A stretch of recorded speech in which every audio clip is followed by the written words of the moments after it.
नमस्कार मित्रांनो, पुन्हा एकदा स्वागत आहे तुमचे आपल्या पशुपालक माझा मित्र या यूट्यूब चॅनलवर.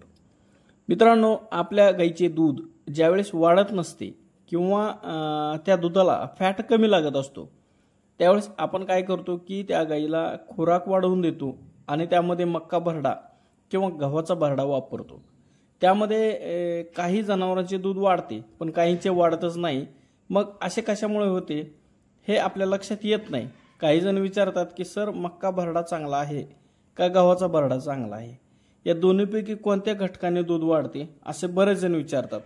म्हणून आजच्या व्हिडिओमध्ये गव्हाचा भरडा बेस्ट आहे का मक्याचा भरडा बेस्ट आहे याची माहिती आपण आजच्या व्हिडिओमध्ये बघणार आहोत. त्यापूर्वी तुम्ही हा चॅनल पहिली वेळेस बघत असाल तर पशुपालक माझा मित्र या यूट्यूब चॅनलला सबस्क्राईब करा आणि ऑल या बटनावर क्लिक करा. म्हणजे काय होईल की इथून पुढचे जे नवीन व्हिडिओ येतील त्याचे नोटिफिकेशन तुमच्या मोबाईलवर लगेच मिळेल.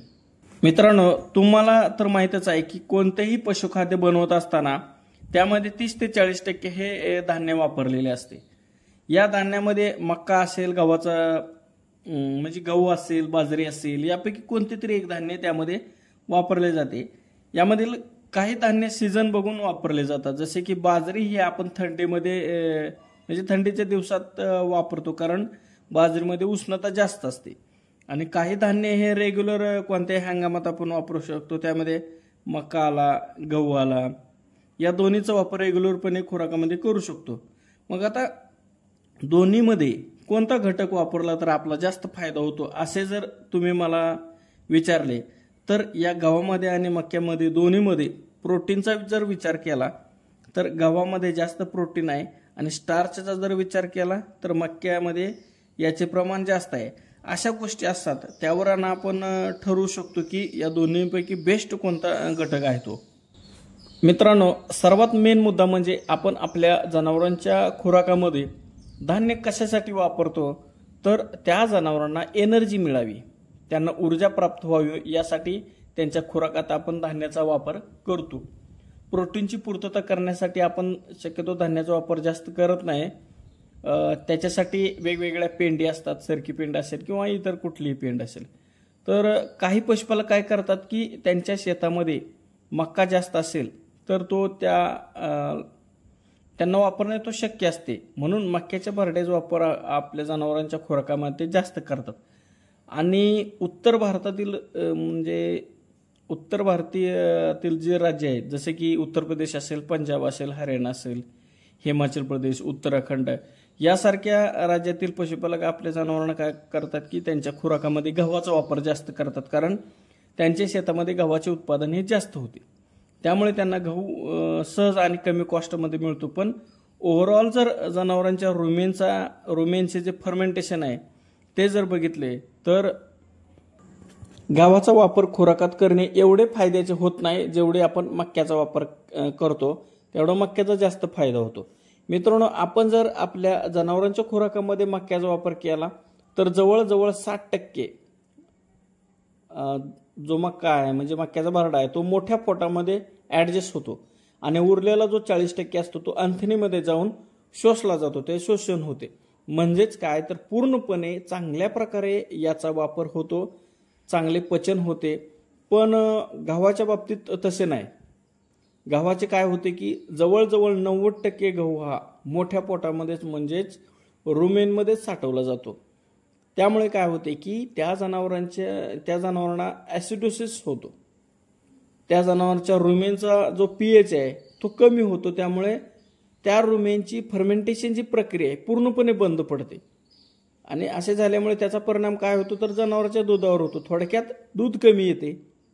विशेष म्हणजे फायबरचे फर्मेंटेशन खूपच कमी होते. त्यामुळे त्या जनावरांच्या दुधाचा फॅट हा सुद्धा कमी लागतो. म्हणून गव्हाच्या भरड्याला हॉट फीड असे म्हटले जाते, कारण एकदम गव्हाचा भरडा खाल्ला तर जनावरांच्या रुमेनचा pH स्पीडने कमी होतो व त्यामुळे ॲसिडोसिस एकदम आपले रंग दाखवायला सुरुवात करतो. मित्रांनो, एक गोष्ट कायम लक्षात ठेवा की एकदा का आपल्या जनावरांचा जो pH आहे तो कमी झाला की बऱ्याच समस्या त्या जनावरांमध्ये आपल्याला बघायला मिळतात. जसे की मास्टायटिस त्या जनावरांना होणे, त्या जनावरांचे दूध कमी येणे, त्या जनावरांच्या दुधाला फॅट कमी लागणे या समस्या येतात. त्यामुळे आपण खुराक आपल्या जनावरांना जो देतो त्यामध्ये 40% धान्य जे देतो त्यामध्ये फक्त 10 किलोच गव्हाचा भरडा, म्हणजे 10 किलोच गव्हाचा भरडा आणि 10% गव्हाचा भरडा आणि 30% मक्याचा भरडा असं वापरावं. कारण या मक्यामध्ये स्टार्चचे प्रमाण जास्त असते. त्याने काय होते की जनावरांच्या रुमेनमध्ये हळूहळू ते मिक्स होते. याने काय होते की हळूहळू ते शोषले जाते आणि त्या रुमेनचा pH सुद्धा मेंटेन राहतो. म्हणून माझ्या पर्सनल अनुभवावरून तुम्हाला सांगतो की जनावरांच्या खुराकात जास्त करून मक्याचा वापर करा. तुम्ही गव्हाच्या भरड्याचा वापर करू शकता, पण त्याचे प्रमाण लिमिटेड ठेवावे. तुम्हाला आता जो योग्य वाटेल आणि तुमची जनावरे कोणत्या प्रकारचा भरडा आवडीने खातात, तुम्हाला जो भरडा स्वस्त मिळेल याचा विचार करून तुम्ही भरड्याचा वापर करा. मी म्हणतोय म्हणून मक्का वापरू नका. तुमची कॉस्ट बघा, प्रोडक्शन कॉस्ट बघा, त्यावरून ते ठरवा. पण गव्हाचा भरडा व मक्याचा भरडा यामध्ये आपल्या जनावरांच्या रुमेनमध्ये काय घडते या दोन्ही घातल्यानंतर याची वैज्ञानिक माहिती मी तुम्हाला सांगितली आहे. तर मित्रांनो, तुम्हाला ही माहिती आवडली तर व्हिडिओला लाईक नक्की करा आणि हा व्हिडिओ आपल्या इतर पशुपालक मित्रांना शेअर करा. भेटूया अशाच एका नवीन व्हिडिओमध्ये. तोपर्यंत धन्यवाद.